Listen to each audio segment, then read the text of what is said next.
A few moments later.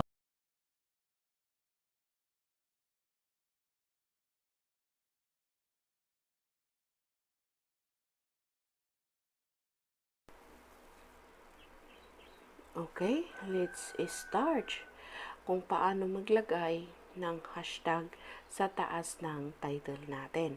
Kaya ang gagawin po natin is click natin yung YT Studio natin. And then dito po sa YT Studio, i-click natin muna yung video na gusto nating lalagyan ng hashtag sa title. Kaya i-click natin ito. Okay. Pag na-click natin yan, i-click natin yung lapis dito po sa taas. Okay. Pag dito na tayo sa taas, dito ang makikita ninyo. Makita ninyo ang title ko, walang nakalagay na hashtag. Pero pag tignan natin doon sa YT, may nakalagay na hashtag sa taas ng aking title. Paano po maglagay niyan? Ito, ituturo ko sa inyo. Dito po sa description, dito po sa may lapis, i-click natin muna itong lapis na ito sa may description. Ayun po siya.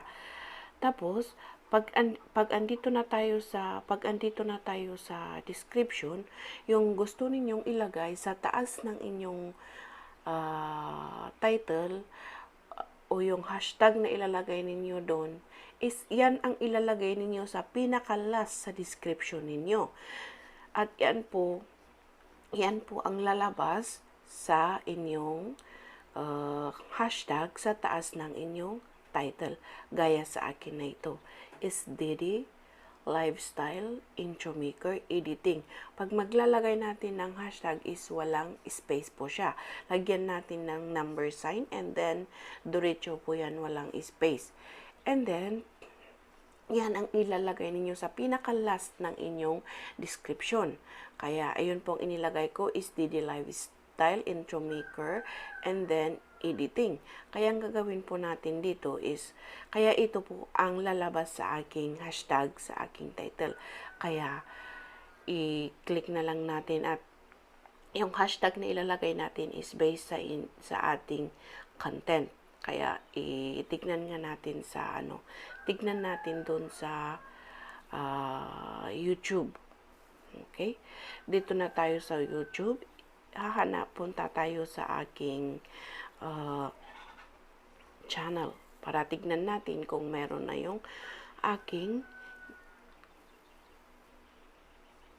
nagawang hashtag. Oh. 'Di ba? Andyan na siya sa taas ng aking title. Yan po ang aking hashtag. Yung isinulat ko po sa baba ang pinakababa ng aking description is yan po ang lalabas po sa aking hashtag sa taas po ng aking title. Kaya ayun po ang maglagay ng hashtag sa taas po ng ating title. Yan po ang gagawin ninyo para po yung hashtag ninyo is lalabas sa taas ng inyong title. Kaya, hope you enjoy it. Salamat po.